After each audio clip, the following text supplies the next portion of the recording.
우리에게 주님의 은혜를 사모하며 아버지 앞에 나와 기도케 하시니 감사합니다. 하나님의 살아계심을 함께 높이며 주님의 주권하심을 함께 송축하며 우리를 다스리시는 주님 앞에 엎드려 오늘도 은혜를 구하며 나아갑니다. 성령 하나님, 저희들을 주장하여 주시고 하나님의 한이 없으심과 영원하심으로 저희들을 채워주옵소서. 주님을 닮아가길 원합니다. 우리의 죄된 본성과 나약한 성품이 아닌 아버지 하나님의 거룩함을 옷 입고 살아가는 그런 저희들 되게 하여 주옵소서. 이 예배에 그 은혜를 부으실 하나님을 사모합니다. 우리를 새롭게 하시고 우리를 변화시켜 가실 주님을 찬양합니다. 우리가 오늘 가지고 나온 기도 제목들도 아버지 앞에 올려드립니다. 주님 응답하시어서 주님 뜻 알게 하여 주시고 주님 말씀에 순종케 하여 주시고 하나님의 기쁘신 뜻을 깨달아 알 수 있는, 또 순종할 수 있는 은혜를 허락하여 주옵소서. 살아계신 예수님의 이름으로 기도합니다. 아멘.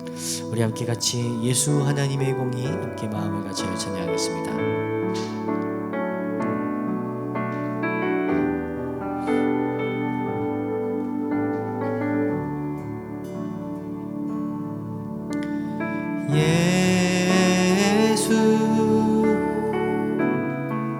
하나님의 공의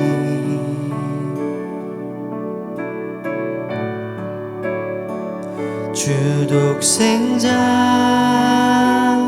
그의 나라 임하시네.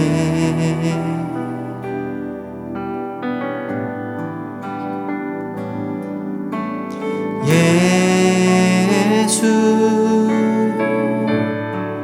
재물이 되신 주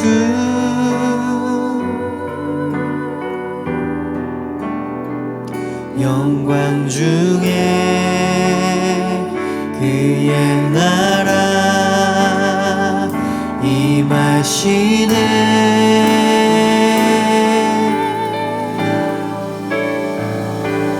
주의 나라 영원하며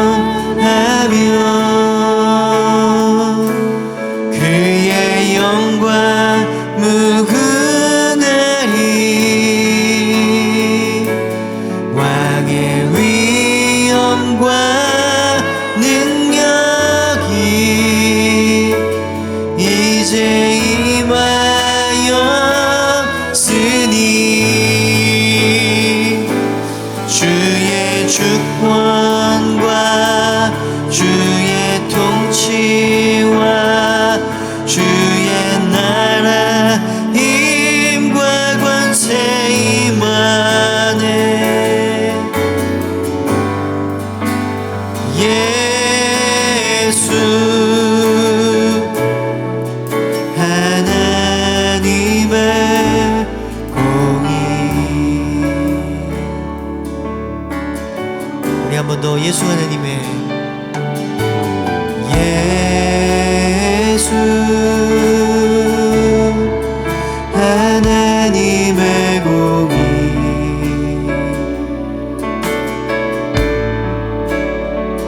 주독생자 그의 나라 임하시네.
주권과 주의 통치와 주의 나라 힘과 권세 임하네.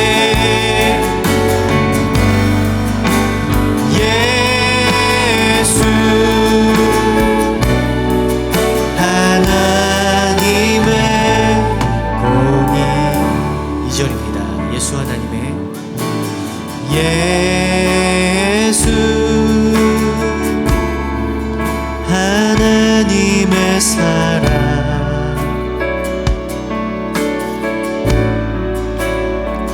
주의 왕 말씀으로 나타났네.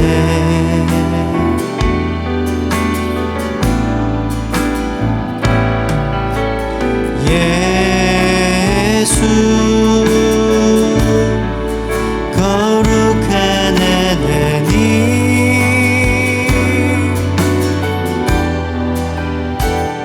영광 중에 그의 나라 임하시네. 아멘. 그의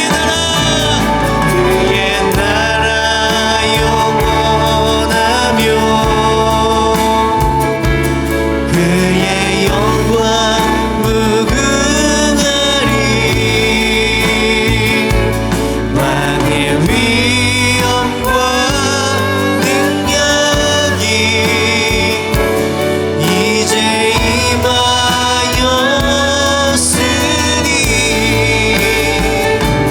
주의 주권과 주의 통치와 주의 나라 힘과 권세 임하네.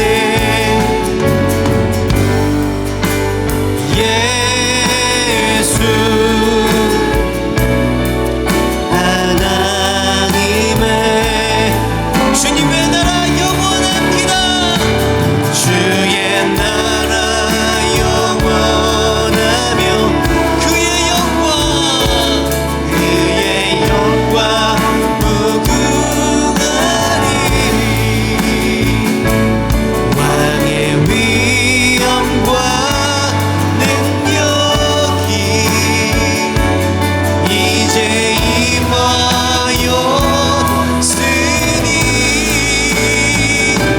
주의 주권과 주의 통치와 주의 나라 힘과 권세 임하네.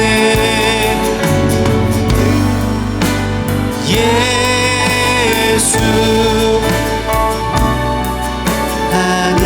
하나님의 공의.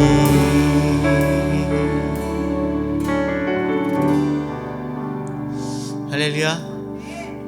저 이 찬양 참 좋아해요.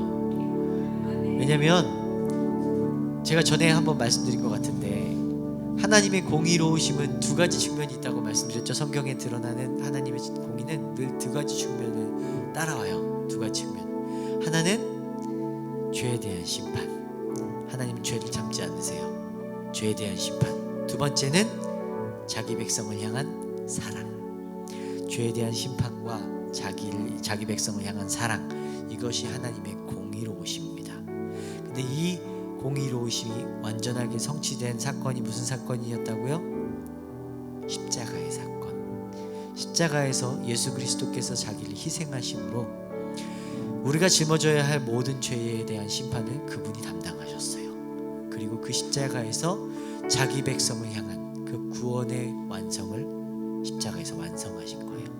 그래서 이 찬양을 부를 때마다 그리스도께서 감당하셔야만 했던 그 십자가의 고난과 십자가에서 보여주신 아버지 하나님의 사랑이 늘 복합되어서 교차되어서 제 마음을 울립니다. 그래서 이 찬양을 좋아해요. 오늘 또 한 주간 살아가시면서 이 찬양이 여러분들의 입술에서 고백되어지길 축복합니다. 우리 함께 박수 치시면서 우리 나는 주만 높이리, 우리 주님만 높입시다. 함께 박수 치시면서 찬양하겠습니다.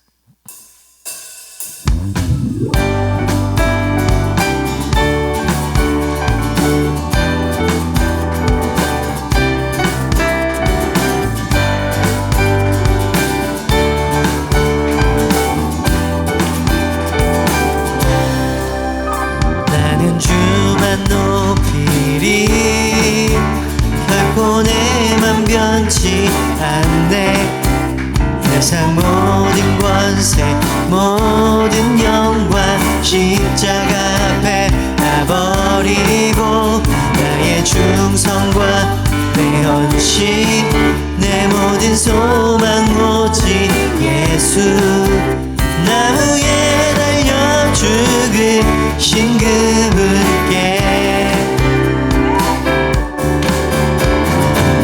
오직 우리 주께 내 믿음 소망 찬양 받기 합당한 분 또 오직 만왕의 왕께 엎드려 경배하며 모두들이 오직 우리 주께 내 믿음 소망 찬양 받기 합당한 분 또 오직 만왕의 왕께 엎드려 경배하며 모두들이 나를 지으시고 아버지 되시 나를 구원하사 하늘의 상주 오직 우리 주님께 나 찬양하리.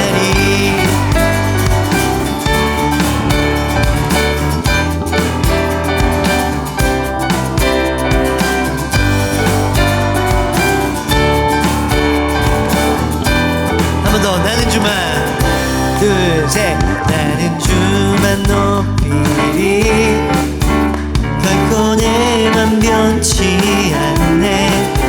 세상 모든 권세 모든 영광 십자가 앞에 다 버리고 나의 충성과 내 헌신 내 모든 소망 오직 예수 나무에 달려 죽으신 그분께 아멘. 오직 우리 주께 내 믿음 소망 찬양 받기 합당한 분 오직 만왕의 왕께 엎드려 경배하며 오직 우리 주께 내 믿음 소망 찬양 받기 합당한 분 또 오직 만왕의 왕께 엎드려 경배하며 한 번 더 고백할까요? 오직 우리 주께 내 믿음 소망 찬양 받기 합당한 분 또 오직 만왕의 왕께 엎드려 경배하며 한 번 더 오직 우리 주께 내 믿음 소망 찬양 받기 합당한 분 또 오직 만왕의 왕께 엎드려 경배하며 모두들 나를 지으시고 아버지 되시며 나를 구원하사 하늘 한 번 더 나를 지으시고 아버지 되시며 나를 구원하사 하늘 한 번 더 나를 지으시고 아버지 되시며 나를 구원하사 하늘의 상주 오직 우리 주님께 나 찬양하리.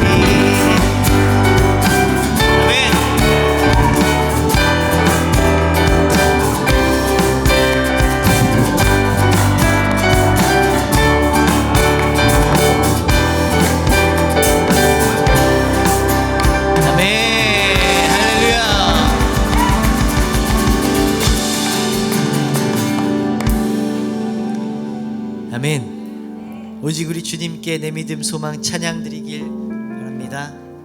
우리 아버지 하나님의 사랑 같이 찬양하겠습니다.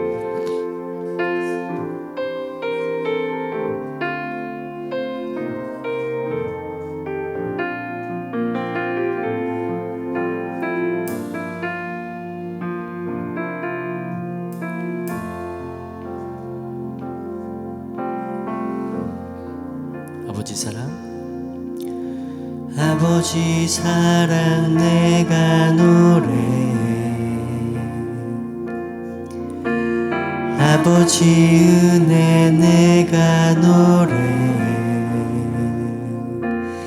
그 사랑 변함없으신 거짓 없으신 성실하신 그 사랑 상한 갈대 꺾지 않으시는 꺼져가는 등불 끄지 않는 그 사랑 변함없으신 거짓 없으신 성실하신 그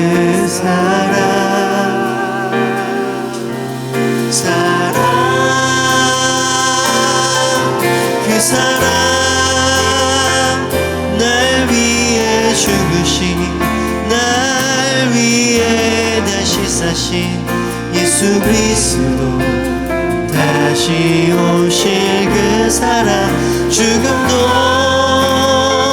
생명도 천사도 하늘의 어떤 권세도 끊을 수 없는 영원한 그 사랑 예수.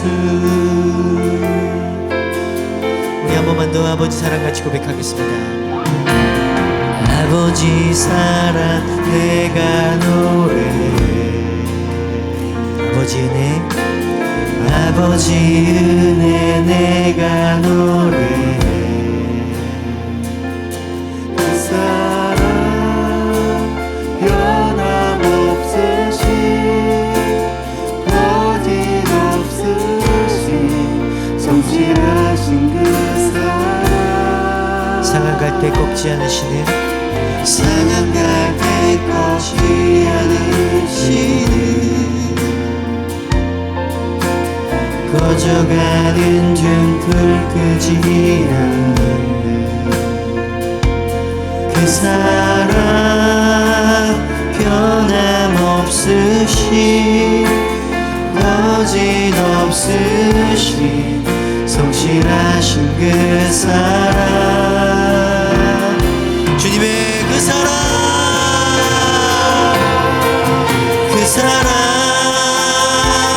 날 위해 죽으신 날 위해 다시 사신 예수 그리스도 다시 오실 그 사랑 죽음도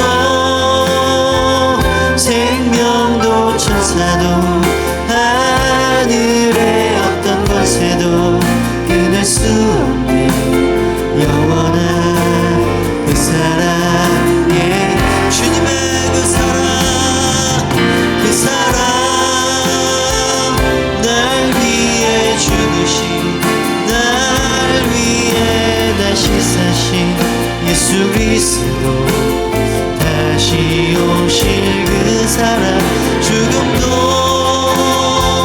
생명도 천사도 하늘의 어떤 권세도 끊을 수 없는 영원한 그 사랑 예수. 자 우리 이번에 목소리 높여서 한 번 더 아버지 사랑 고백할까요? 아버지 사랑 아버지 사랑 내가 노래 아버지 은혜 아버지 은혜 내가 노래 주님의 그 사랑 변함없으신 거짓 없으신 성실하신 그 사랑 상한 갈대 꺾지 않으시는 상한 갈대 꺾지 않으신 꺼져가는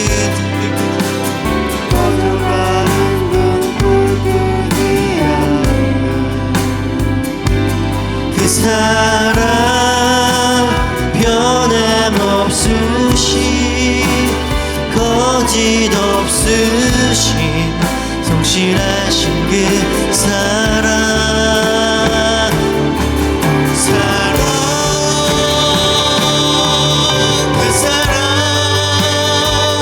날 위해 죽으신 날 위해 다시 사신 예수 그리스도 그 사랑 죽음도 생명도 천사도 하늘의 어떤 권세도 끊을 수 없는 영원한 그 사랑 예 주님의 그 사랑 그 사랑 날 위해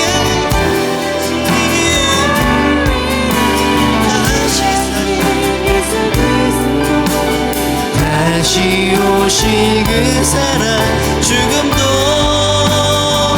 생명도 천사도 하늘의 어떤 권세도 끊을 수 없는 영원한 그 사랑 예수 그 사랑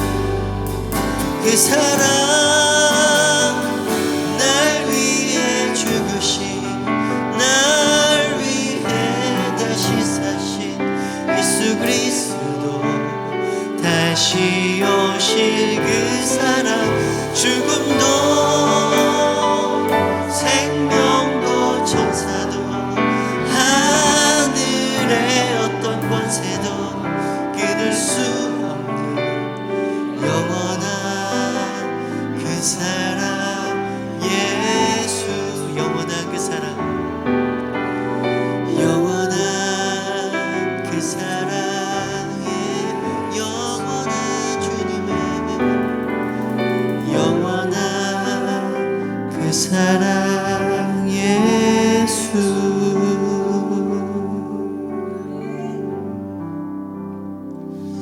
이 시간 함께 같이 기도할까요? 우리가 찬양을 시작한 것처럼 우리가 하나님의 공의로우심으로 시작을 해서 우리가 그 사랑 상한 갈 때 꺾지 않으시고 변함없으시고 거짓 없으신 그 성실하신 그 사랑을 함께 찬양했습니다. 여러분들의 삶을 덮고 있는 수많은 것들 이 시간 다 내려놓고 오직 그 아버지 하나님의 사랑 앞에 엎드려 오늘도 주님의 은혜를 구하며 나아가는 시간 되길 원합니다. 하나님 생명도 죽음도 천사도 하늘의 그 어떤 권세도 끊을 수 없는 그 영원하신 사랑으로 이 시간 나를 주장하여 주옵소서. 말씀으로 나를 덮어주시고 그 크신 하나님의 사랑을 더 깊이 깨달아 알게 하여 주옵소서. 우리 한번 같이 주님 크게 부르짖고 같이 기도하도록 하겠습니다.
아버지, 오늘도 아버지의 그 놀라우신 사랑을 찬양합니다.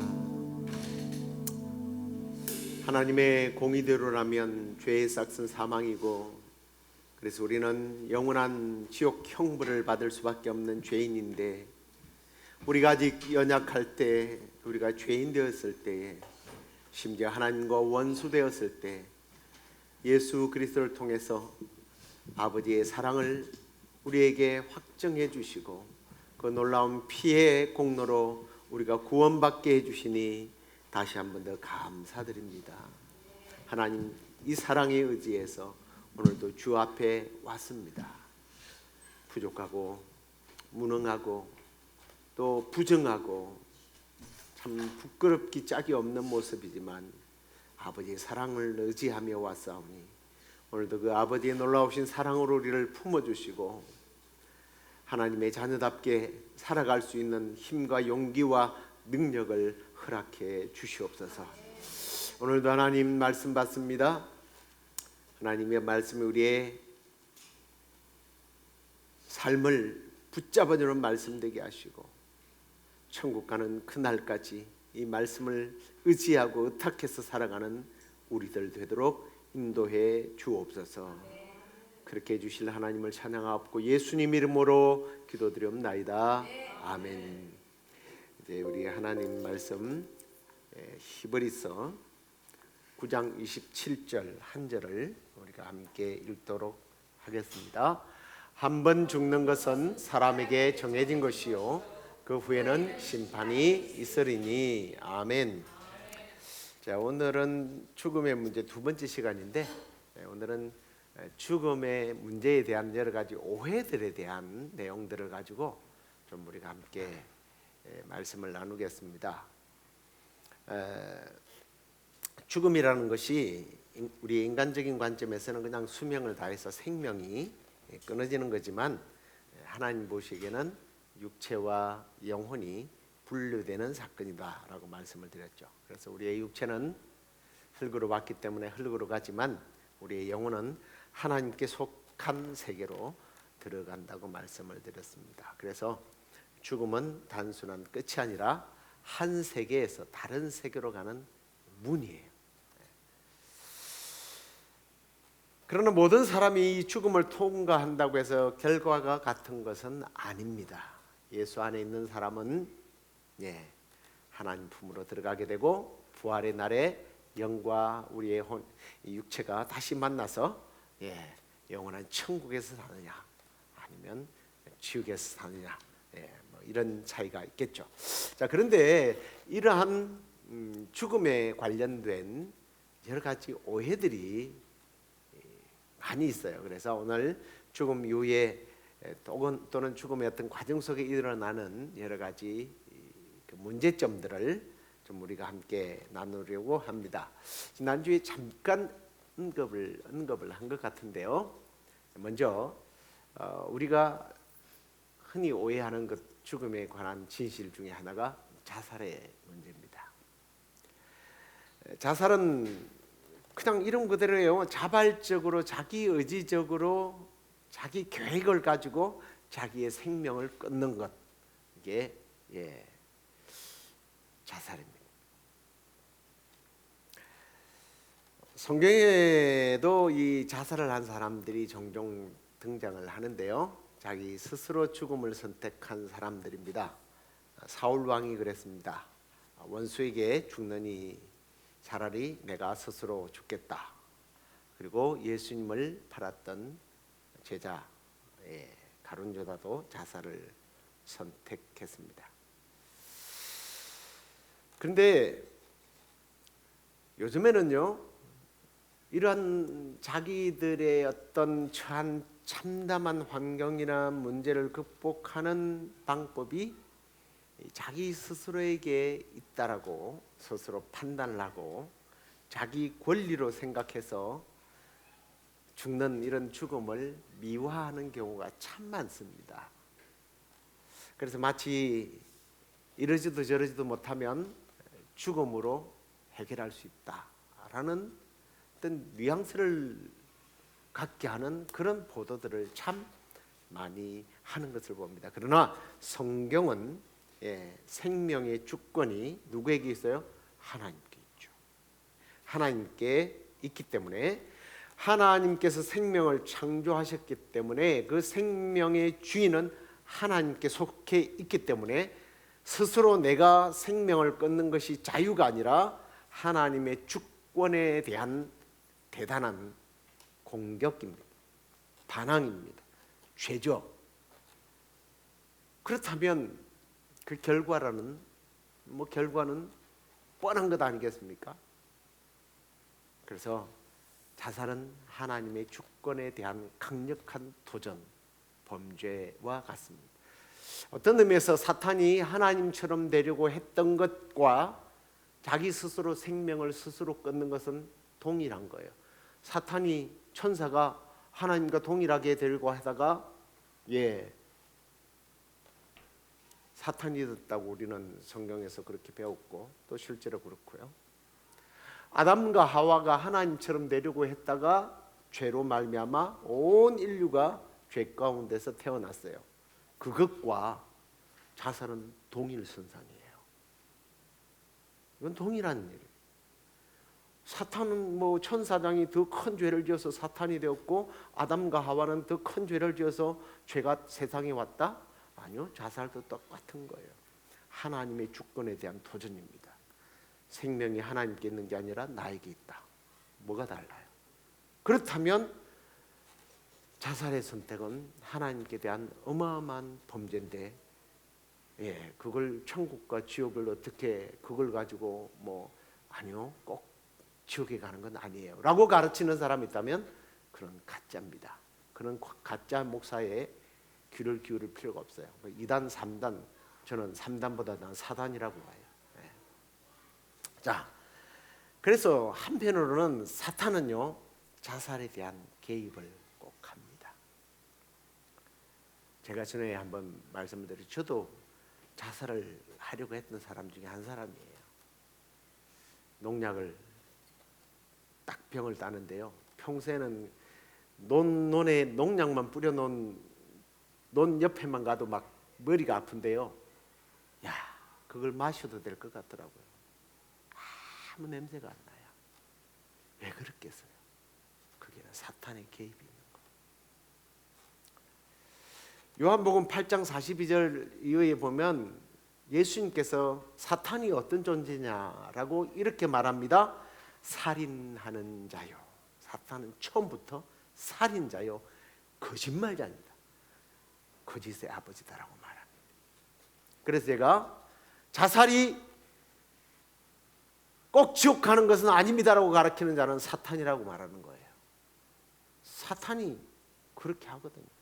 거짓말을 시켜요.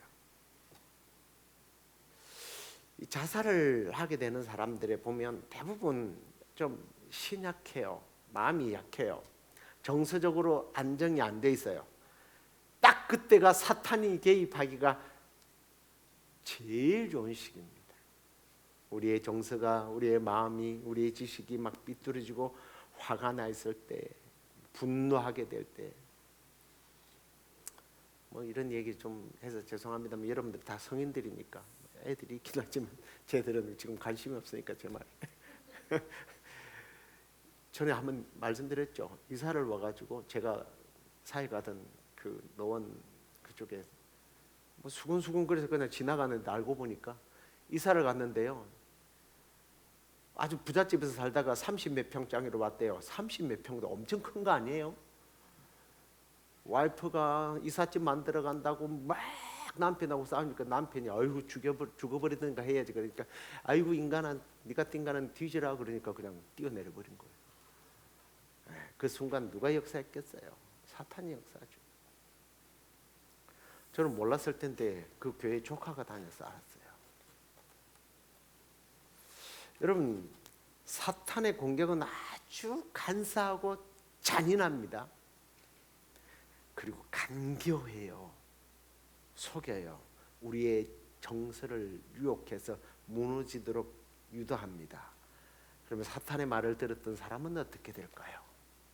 이 역시 저는 결론 내릴 필요가 없다라고 생각을 해요. 자, 그러면 정신적인 질환으로 자살을 하는 사람은 어떻게 될까? 좀 이 부분에 대해서 조금 요즘에 와서 현대 신학자들이 많이 관대해진 것 같아요. 심약하고 정신적 질병을 앓고 있는 사람들, 예를 들면 우울증, 심신이 나약함으로 좀 그런 극단적인 성격을 선택을 하는 사람은 어떨까? 이것도 이제 일부 신학자들은 정신질환으로 인한 자살은 육체의 질병, 암처럼 암과 같은 것으로 유사하게 보는 경우도 있습니다. 과연 이런 사람이 구원을 받을까 못 받을까? 구원은 하나님께 속해 있기 때문에 감히 참 속단하기는 힘듭니다만은 중요한 것은 어떤 사람이든 어떤 연유이든 자신의 생명을 스스로 끊는 것은 하나님 앞에 어마어마한 죄라는 것을 알아야 돼요. 특히 성도의 자살은요, 복음의 어떤 하나님의 명예에 정말 먹칠을 하죠. 세상에 악한 영향력을 끼쳐요. 안 믿는 사람 죽어도 그렇지만 믿는 사람이 자살했다. 저는 알고 있는 몇몇 사람들이 그런 사람이 있어요. 목회자들도 아주 좀 안 좋은 우울증을 심하게 앓았던 아주 이름만 대면 유명한 분도 자살을 했더라고요. 그분의 설교집이나 그분의 테이프 누구라고 그러면 다 알 수 있는 사람이에요. 이렇게 그냥 심장마비로 죽었다 이런 소문이었는데 알고 보니까 심각한 우울증으로 자살을 했다. 이런 소리를 들을 때 참 가슴이 많이 아프더라고요. 목회자로서 같은 동력자로서 한편으로는 얼마나 힘들었을까라는 생각도 들지만 이해가 안 가요. 감히 저는 하나님의 공의와 오늘 사랑에 대해서 노래를 했는데 이 부분은 참 결론 내리기가 쉽지는 않습니다. 여러분 스스로가 결론을 내려보시기 바랍니다. 그러면 조금 더 민감한 문제로 나가볼게요. 어린 나이에 죽으면 어떨까? 몇 달, 좀 큰 아이들 말고요. 며칠 혹은 몇 시간 밖에 살지 못했던 아이들의 죽음. 조금 더 심각해지죠. 오늘은 좀 이런 실제적인 문제인데요. 태어나기가 조금 있다 죽었다. 자, 천국 간다고 생각하는 사람 손 들어보세요. 그럼 지옥 간다고 생각하는 사람 손 들어보세요. 이것도 저것도 아닌 사람은 묻어가겠다. 비겁한 이런 비겁한 사실 엄청 어려운 질문입니다. 저보고 손들어도 손을 잘 못 들겠어요. 제가 오늘 이 주제를 왜 이걸 얘기해야 되나 말아야 되나라는 고민을 많이 했어요. 이걸 뺄까 말까. 메이한테 줄 때는 이 부분을 뺄까 말까 이런 갈등도 해보고요. 갈등을 많이 해봤습니다. 이게 우리 모두의 고민이에요. 그리고 누군가가 질문하면 분명히 답을 해줄 수는 있어야 됩니다. 아이들이 죽을 때 아직 옳고 그름을 가려낼 수 없는 그러한 상황인데 이 어린아이가 천국에 갈까 지옥에 갈까? 그래서 천국에 간다고 생각하는 사람은 죄를 알지 못하기 때문에 천국 간다고 생각할 거고, 이제 반대쪽인 사람은 그리스도를 영접하지 않았기 때문에 미안하지만 지옥을 갈 것 같습니다 라고 이야기를 할 것 같아요. 천국의 걸 주장하는 사람들은 이런 말씀들을 이제 뒷받침하면서 그렇다고 생각하는 사람들이죠. 예수님께서 마태복음 19장에 뭐라고 그랬어요? 어린아이들이 내게 오는 것을 금하지 말아라. 천국은 이런 자의 것이다 라고 이야기를 했습니다. 그러면 어린아이는 다 천국을 갈까? 근데 성경에서 거기 말하는 천국은 이런 자의 것이다 라고 말할 때에 이런 아이들의 것이다라는 것이 아니고 이런 정도의 수준이라는 뜻이에요. 어린아이가 부모를 절대적으로 의지하는 것처럼 하나님을 의지하는 단계. 이게 어린아이에 대한 정의입니다. 그 정도만 할게요. 그리고 또 하나는 다윗이요. 범죄하고 나서 아이를 낳았는데 다윗이 낳은 게 아니고 바세바가 낳았지만 아이가 죽습니다. 죽었다는 얘기를 듣고 다윗이 그런 이야기를 하죠. 내가 저에게로 갈 것이다. 나도 그에게로 갈 것이다. 그러면 다윗이 죽어서 지옥을 갔겠어요? 하나님을 잘 섬겼던 사람이니까 천국을 갈 거니까 다윗이 어린아이 죽음을 보고 나도 천국에 갈 것이다 라고 했을 것으로 이야기를 합니다. 그런데 다윗이 그렇게 얘기한 것은 나도 죽음의 길을 가게 된다. 육체의 죽음에 대한 이야기를 한 건데 이걸 이제 어린아이가 죽으면 천국 간다는 사람들이 옹호하는 성경 구절 가운데 하나가 아까 예수님 말씀했던 것과 이 다윗이 얘기했던 것을 주장합니다. 그런데 두 번째 해석은 아니 어린아이라 할지라도 예수님을 믿지 않으면 뭐 지옥 가지라고 말하는 견해예요. 오늘 우리가 읽었던 내용에 보면 사람이 한 번 죽는 것은 정한 것이고 그 위에는 심판이 있다. 근데 그 믿는 자는 영생의 부활로, 그리고 믿지 않는 자는 심판의 부활로. 그래서 심판을 받는다. 어린아이가 언제 믿었냐? 이런 뜻을 가지고 있고, 특별히 모든 사람은 첫사람 아담의 범죄 때문에 모두가 뭘 갖고 나와요? 원죄를 갖고 나와요. 그래서 로마서 3장 23절에 보면 모든 사람이 죄를 범하였으며 하나님의 영광에 이르지 못한다. 이 모든 사람에는 어른만 사람인가요? 태어나는 모든 아이들. 그래서 모든 사람이라는 범주 안에 이렇게 어린 아이를 포함시킵니다. 저는 어느 쪽에 첫 번째일까요? 두 번째일까요? 저는 꼴통 보수라서 두 번째입니다. 모든 사람은 죄를 범하였으니 여기에 만약에 그렇지 않다면 예수님이 와가지고 왜 죽어요? 예수님이 올 필요가 없어요. 예수님이 와야 할 이유는 그래서 온 거예요. 다만 그들에게 기회가 없다는 건 어쩔 수 없는 일이에요. 자, 그러면 예수를 믿는 자녀들은 어떻게 될까? 이게 이제 세 번째 질문이에요. 첫 번째는 어린아이는 부모도 안 믿고 본인도. 그 다음에 두 번째는 이제 예수님을 믿어야 천국 간다라고 했는데, 세 번째, 그러면 예수를 믿는 어린아이들이 죽으면 어떻게 될까? 예수 믿는 아이들 영세를 받고 뭐 그러잖아요. 세례도 주고 이러잖아요. 걔네들이 언제 예수 이름으로 천국 간다고 고백을 했습니까? 내가 죄인이라는 거 고백을 했습니까? 안 했잖아요. 이럴 때는 어떻게 될까? 별로 고민 안 해보셨어요? 고민 없이 그냥 고민 없이 교회 다니는 것도 좋아요. 속 편하게 그냥 되는 데는 믿고 그냥. 그래도 수요 예배, 화요 예배 나오시는 분들은 수준이 좀 있는 분들이니까 이런 얘기를 좀 알고 있어야 돼요. 자, 그리스도인이 아기를 낳는데 이 아기가 자기 입으로 예수 그리스도를 신하지도 못하는 아주 어릴 때에 죽으면 어떻게 될까?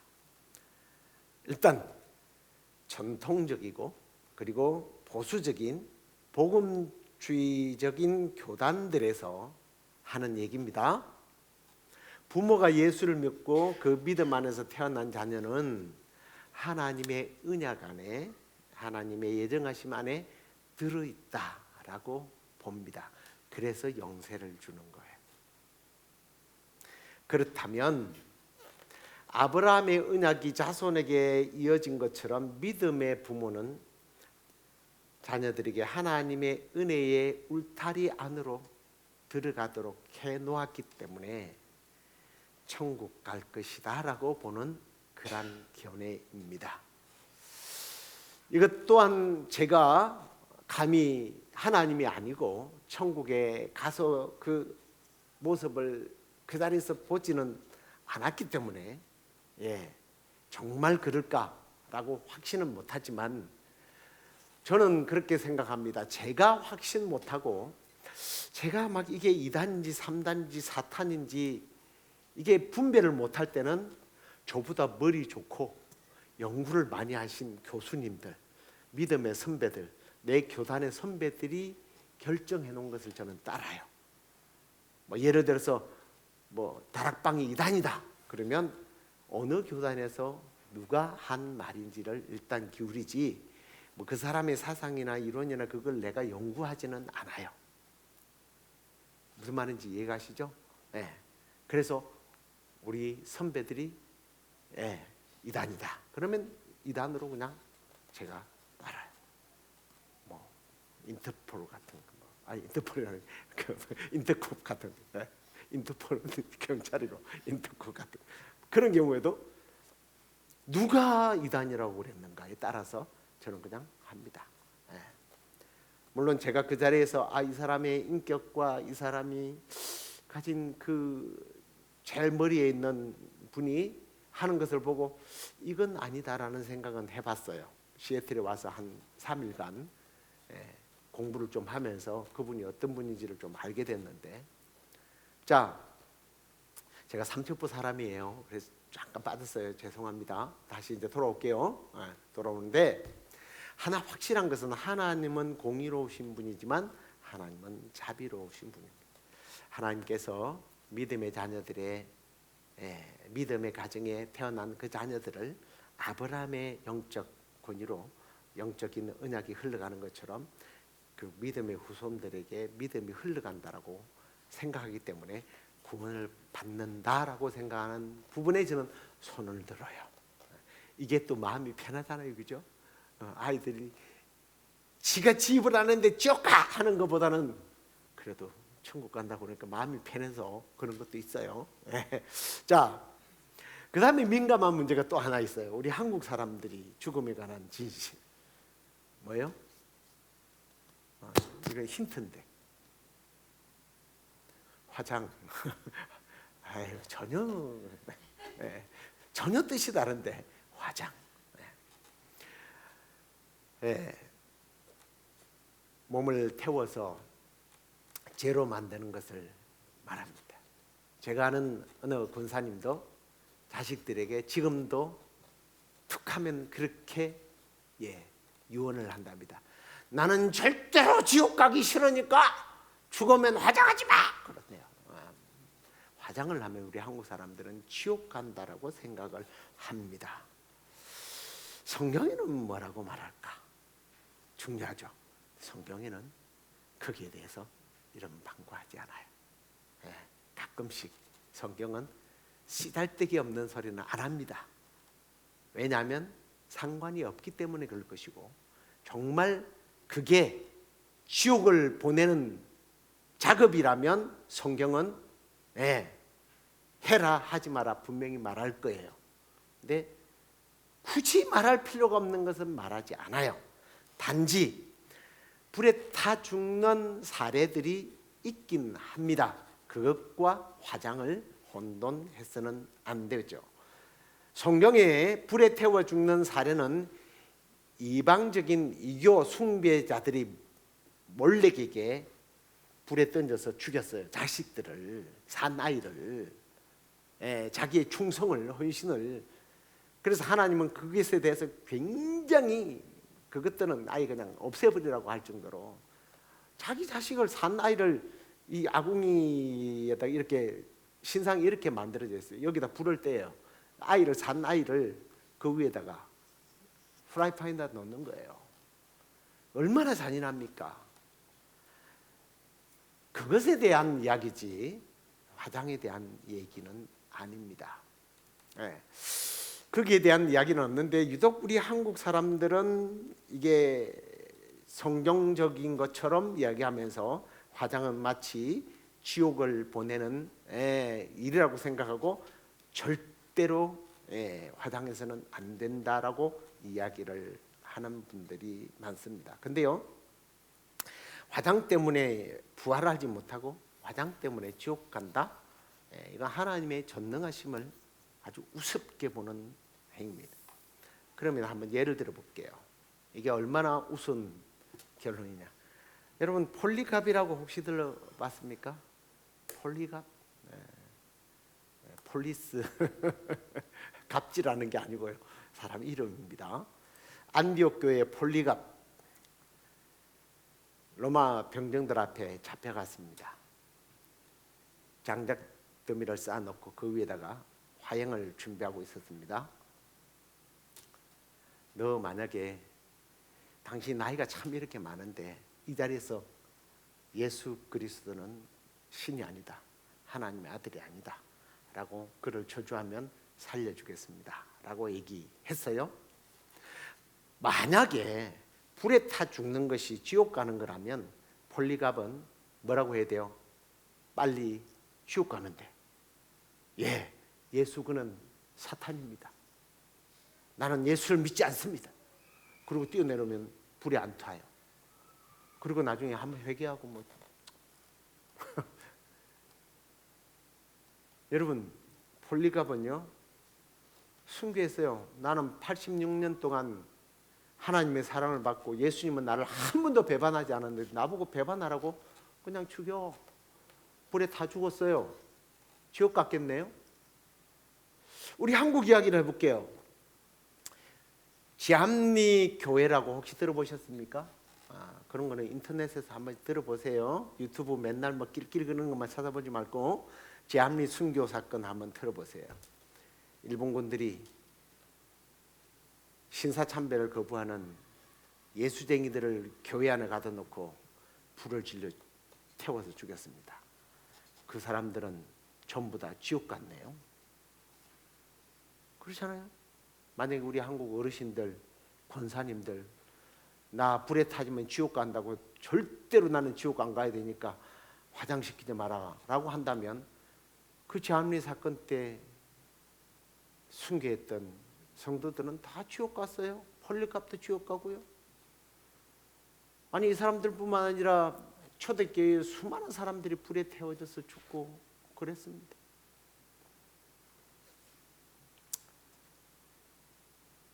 결론은 안 내려도 되겠죠. 마지막으로 하나만 더 할게요. 이게 이제 천주교와 충돌되는 부분인데요. 우리 그리스도인들은 꼭 알아야 되는, 죽은 사람을 위해서 기도를 하고 축복을 하고 헌금을 하고 세례를 받으면 천국에 간다. 들어보셨습니까? 한 번도 안 들어봤어요? 네. 왜 천주교에서 아주 중요하게 생각하는 교리 중에 하나인데요. 죽은 사람을 위한 기도, 세례. 네. 성경이 그 어디에도 죽은 자를 위해서 세례를 받으면, 네, 기도를 하면 지옥에 있던 사람이 천국을 간다. 옛날에 천주교가 지금 이렇게 부자로 사는 이유가 면죄부를 발행해가지고 그거 팔아먹었잖아요. 헌금 쌓아놓고 거기서 돈이 딱딱 떨어질 때마다 죽은 영혼이 계단을 밟고 천국으로 올라간다고 그러니까 이 사람들이 부모님이 예수를 안 믿고 죽었어요. 지옥에 있다니까 얼마나 슬퍼요. 헌금을 어마어마하게 했습니다. 그 소리를 듣고 하나님께서 천국으로 보냈다는 거예요. 설마 그랬겠어요? 지옥의 계단으로 점점 더 깊이 내려갔을 뿐이에요. 그런데 이 사람들이 근거 없이 그런 소리를 하겠습니까? 그죠? 근거 없이 그러면 큰일 나죠. 그래서 그 사람들이 뭔가 근거를 삼는 성경 구절이 있는데 한번 읽어보실랍니까? 여러분들이 이제 혹시 천주교인들이 비판하면 뭐 비판할 말이 있어야 되잖아요. 고린도전서 15장 29절이에요. 한번 볼까요? 같이 읽어볼게요.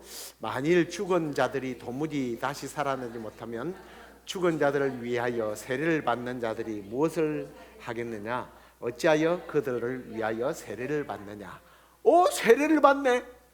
세례 받는 이야기 나오죠. 그럼 이제 여러분들이 지는 거예요. 천주교인들이 봐, 죽은 자들이 세례를 받았잖아. 그들을 위해서 너희들을 세례를 받는다라고 했잖아. 근데요, 이게 참 나중에 한 구절 더 나옵니다만 이게 성경을 너무 이렇게 크기만 쳐다보면 곤란한 문제가 생겨요. 문자 그대로 보거나 크기만 보면, 문맥으로 보면 바울이 왜 이 이야기를 했는지를 봐야죠. 지금 묻고 있잖아요. 왜 받느냐고 묻고 있잖아요. 바울이 죽은 자를 위하여 세례 받는다는 말이 아니라 바른 신앙을 가지지 못한 고린도 교회 성도들에게 죽은 자도 부활할 것을 믿는 마음으로 세례를 받는 이 행위가 너희들이 참 부활이 그만큼 있다고 중요하다고 생각하기 때문에 그러는구나 라고 말하는 거예요. 고린도 교회는 정상적인 신앙생활을 안 했어요. 잘못된 교리가 너무 많았고요. 그 교회는 뭐 싸움의 문제, 분리의 문제, 뭐 파가 여기저기 나눠지고 세상 법정에다가 막 고발하고요. 심지어는 자기 아버지의 아내를 뭐 옛날에는 이렇게 몇몇 있어요. 아버지의 아내를 데리고 살고 이게 고린도 교회예요. 그러니까 바울이 부활에 대한 잘못된 사상을 갖고 있으니까 부활장에서 고린도전서 15장은 부활에 관한 이야기를 쭉 부활의 중요성을 가르쳐요. 너무 부활에 대해서 이 사람들이 막 확신하다 보니까 죽은 사람 위해서 세례를 못 받고 죽은 거예요. 이 사람이 예수를 안 믿은 건 아니에요. 세례를 못 받았으니까 세례를 받아야 되는 것 아니냐라고 너희들이 생각하는 거 아니냐. 그만큼 부활을 너희들은 중요시하게 생각하지. 그 얘기를 한 거예요. 그게 그거지. 안 믿는 사람이 아니에요. 이미 믿었지만 그 당시에는 예수를 믿다가 세례를 제대로 받지 못하고 죽는 사람들이 허다했습니다. 왜냐하면 뭐 금방 핍박받아서 금방 언제 죽을지도 모르는 그런 상황이에요. 그런 사람들이 많았거든요. 그래서 죽은 자를 위해 세례를 받는 것이 그만큼 니들이 부활을 중요하게 생각해서 그렇게 하는구나. 그러나 그것은 정상적인 방법 아니다라는 것을 설명하는 것이고, 또 베드로전서에서도 비슷한 이야기가 나와요. 4장 6절입니다. 이를 위하여 죽은 자들에게도 복음이 전파되었으니 이는 육체로는 사람처럼 심판을 받으나 영으로는 하나님처럼 살게 하려 함이니라. 죽은 자들에게 복음을 전했네? 라고 이야기를 합니다. 문맥을 잘 보면 그게 아니죠. 죽은 자들에게도 복음이 전파되었지 않느냐라는 말을 하는 거죠. 죽기 전에 이미 죽은 사람도 예수님을 믿고 죽었지 않느냐 이 이야기를 하는데 이걸 꼭 이렇게 바꿔서 이야기를 해요. 그럼 사람들이 헷갈려요. 생전에 믿음으로 살았던 사람들이 복음이 얼마나 그들에게 있어서 중요한 거면 예수 이름으로 그들은 짐승의 밥이 되었습니다. 톱으로 캐서 죽이고요. 사람을 껍데기를 벗겨갖고 소금을 쳐서 죽이고 그랬어요. 그러면서도 예수 오직 예수 부르다가 죽었단 말이에요. 그 사람들을 얘기하는 거예요. 안 믿는 죽은 사람을 위해서 무슨 기도하는데 무슨 그랬어요. 베드로전서 4장 5절을 그 앞절에 뭐라고 그러느냐 하면 그 문맥을 자세히 보세요. 그들이 산자와 죽은 자를 심판하기로 예비하신 이에게 사실대로 구할 것이다. 산자와 죽은 자를 심판하시는 하나님이신데 오늘 히브리서에 보니까 한 번 죽는 것은 사람에게 정한 것이다. 그 후에는 심판을 받는다. 죽어서 심판을 받는데 무슨 심판이 끝났는데 무슨 또 그에게 죽은 사람을 위해서 기도를 하고 세례를 받으면 이 사람들이 지옥에 있다가 아싸 하고 천국을 가겠어요? 택도 없는 소리죠. 자, 믿음으로 살기 위해서 몸부림치다가 순교당했던 사람들에 의해서 복음은 전파되고 우리도 그 복음 믿고 있다 이런 뜻입니다. 어떤 의미에서는 그런 사람들이 율법적으로 살았는지도 모르겠어요. 막 율법적으로 막 살아보려고 근데 그게 믿음으로 살아야 구원 받는다는 것을 알고 어떻게 하든지 믿음으로 살아보려고 몸부림쳤던 것이지 믿음이 좀 부족해 보여도 무슨 말인지 알겠죠? 믿음이 좀 부족해 보여도 그래도 내 공로가 아니고 예수 공로인 줄 알았던 사람들은 천국 간다라는 거예요. 그 얘기를 한 겁니다. 자, 오늘은 조금 우리가 죽음의 문제 이러니까 뭐 이게 무슨 문제인가 했을 텐데 오해받고 있는 그 실제적인 이야기들을 좀 나누어 봤습니다. 이제 결론적으로 좀 정리를 하면서 마치겠는데요. 오늘 우리가 읽었던 히브리서 9장 27절 다시 한번 더 읽어볼게요. 같이 읽겠습니다. 한 번 죽는 것은 사람에게 정한 것이요 그 후에는 심판이 있으리라. 죽음은 끝이 아닙니다. 심판으로 가는 문입니다. 누구에게는 영생의 심판, 누구에게는 지옥이에요. 그래서 요한계시록 14장 13절에 보면 주 안에서 죽는 자들이 뭐가 있다? 복이 있다. 어떤 방법으로 죽느냐, 누구에게 속했느냐, 결국은 중요해요.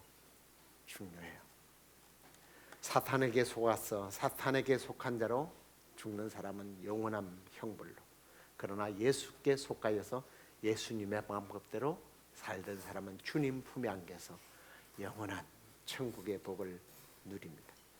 우리의 행위는 아니고요, 예수 그리스도의 보혈 때문에 그 십자가의 의로 우리는 영원히 살게 될 것입니다. 요한복음 11장 25절에 예수님이 나는 부활이요 생명이니 나를 믿는 자는 죽어도 살겠다라고, 살 것이다라고 말씀했습니다. 이 말씀을 우리 가슴에 깊이 새기고, 우리 송풍자 권사님 아들이 손자가 결혼을 했는지 안 했는지 자꾸 헷갈리죠. 그런 거 헷갈려도 괜찮아요. 몰라도 괜찮아요. 나중에 손주 얼굴 몰라도 괜찮아요. 자식 얼굴 몰라도 괜찮아요. 예수 그리스도, 나는 부활이요 생명이 나를 믿는 자는 죽어도 살겠고 살아서 나를 믿는 자는 영원히 살게 되는 그 예수님만 알면 돼요. 그 예수님만 붙잡고 우리 모두가 이 땅에서 눈을 감을 때 천국에서 눈을 뜨는 그런 은혜가 있기를 주의 이름으로 축원합니다. 하나님은 그래서 오늘도 우리의 영혼을 사탄으로부터 지킬 줄 믿고, 하나님은 나를 지키시는, 너를 지키시는 분 함께 찬양하겠습니다.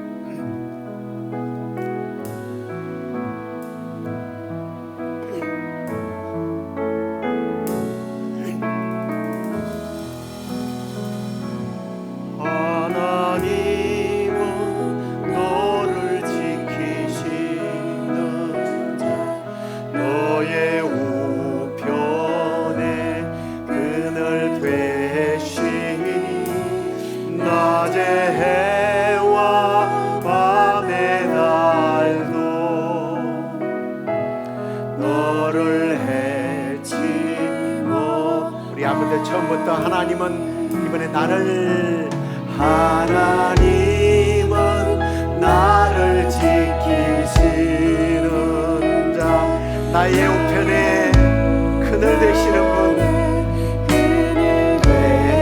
낮의 해와 밤의 달도 나를 해치 못하리라.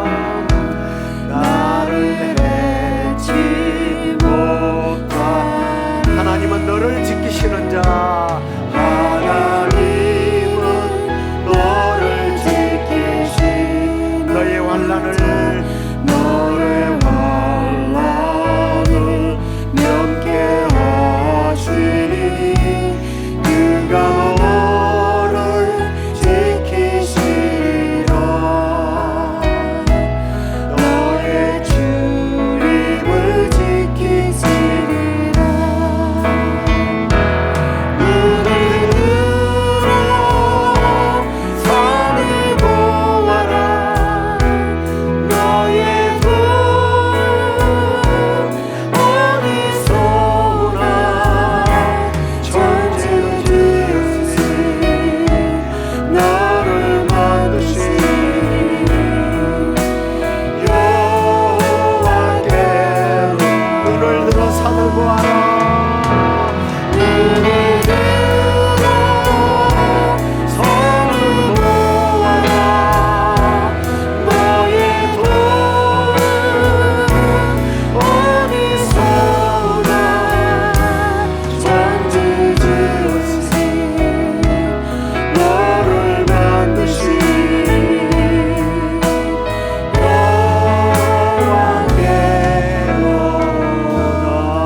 적용하면서 기도했으면 좋겠습니다. 주님, 죽음을 두려워하지 않게 하여 주옵소서.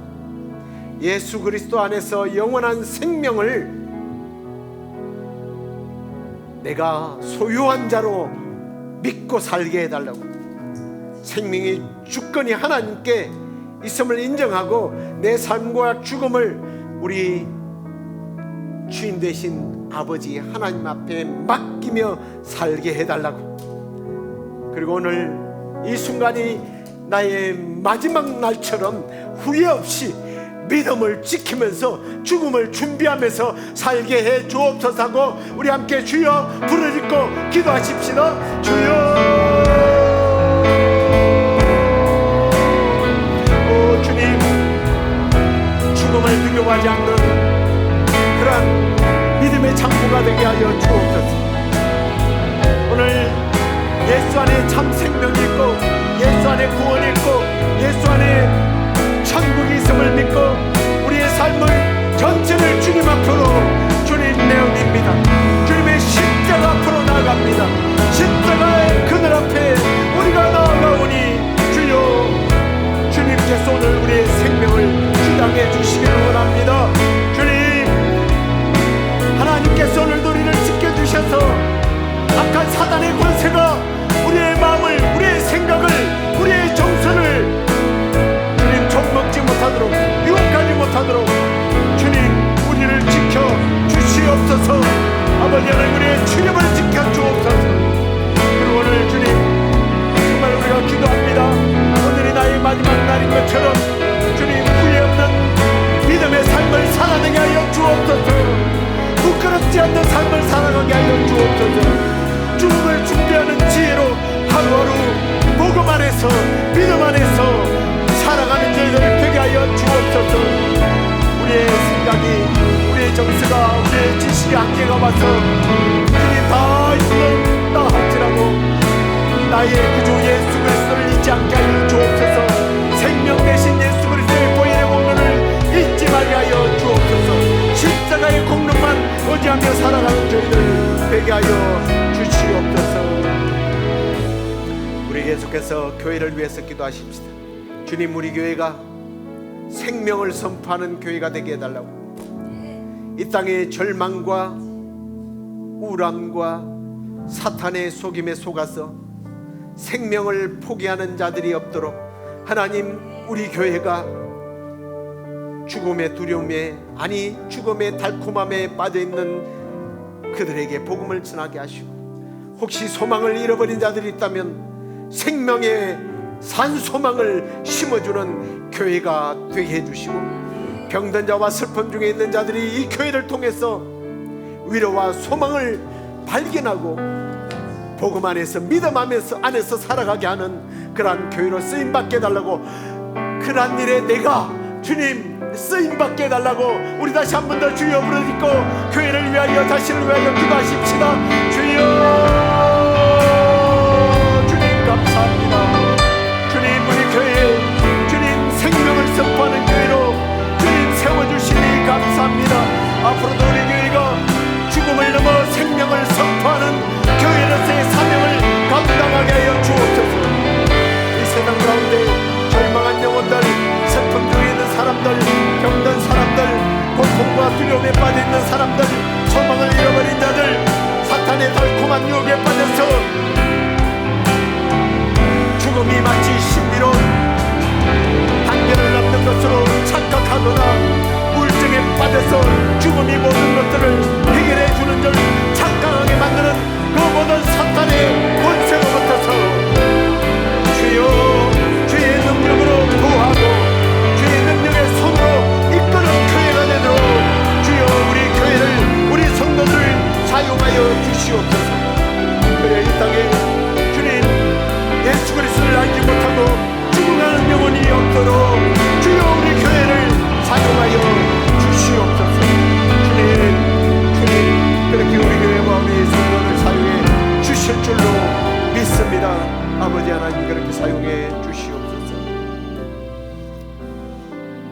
오늘도 생명의 주인 되신 아버지 하나님, 오늘 우리가 말씀을 통해서 죽음이 끝이 아니라 주님께로 나아가는 단계임을 깨닫게 하시니 감사합니다. 주님, 이 시간에 감히 우리의 입으로, 우리의 마음으로 결단하며 선포합니다. 생명과 죽음의 주권이 오직 주께 있음을 고백합니다. 절망과 두려움에 흔들리지 않게 하여 주시고, 오직 우리가 죽음 앞에서도 내 공로가 아닌 십자가 보혈의 공로를 의지하고 부활의 능력으로 영원한 소망을 가지고 이 땅에서 눈을 감고 천국에서 눈을 뜨는 은혜가 있게 하여 주옵소서. 주님, 혹시 고통 속에 또는 낙심한 마음의 사탄의 유혹에 의하여 우울증으로 죽음이 마치 피난처인 양 착각하게 만드는 그 사탄의 달콤함에 빠져 있는 자들이 있습니까? 주여, 이 시간에 주님, 우리 교회가 그런 사람들을 주께로 피난처로 천국으로 인도하는 교회요, 또 그 사명을 감당하는 우리 성도들이 되도록 주여 인도하여 주옵소서. 그렇게 우리를 사용하여 주옵소서. 세상의 어둠 속에서도 생명의 복음을 전하며 복음의 빛의 사명을 감당하는 우리 교회요 성도들 되게 하여 주옵소서. 주님, 이 시간에 감히 기도합니다. 우리 권사님, 때로는 정신이 맑지 못해서 세상의 일들을 다 기억하지 못한다 할지라도 주님, 내가 예수 그리스도의 보혈의 공로로 천국 간다라고 하는 이 사실을 결코 잊지 않게 하여 주시고, 이 고백이 우리 권사님의 평생 고백이 되게 하셔서 주님 앞에 이 믿음의 고백도로 서게 되는 우리 권사님 되게 하여 주시고, 우리 모두가 사나 죽으나 주님 영광 위에 살다가 호흡이 끊어지는 그날 천국에서 눈을 뜨게 되는 복된 영광을 누리게 하여 주시옵소서. 이제는 우리 주 예수 그리스도의 은혜와 아버지 하나님의 그 크신 사랑과 성령의 위로 교통 충만하심이 생명의 주권이 주님께 있음을 알고 주께 피하며 오직 예수 그리스도의 공로를 의지하여 믿음으로 천국 가기를 소망하는 우리 세틀 영락교회 모든 성도들과 또 이 땅에 믿음으로 예수 그리스도를 구주로 고백하는 믿음의 하나님의 자녀들 가운데 이제부터 영원토록 함께 있을지어다. 아멘.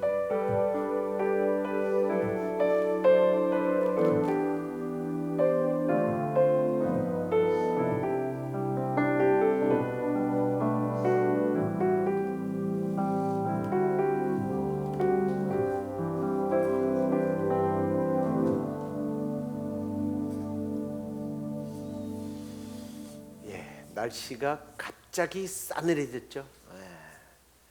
가을을 안 거치고 갑자기 겨울을 오는 듯한 느낌이 있는데 감기 조심하시고 몸들 건강 관리 잘 하셔서 또 주일날 반갑게 뵙도록 하겠습니다. 안녕히 들어가십시오.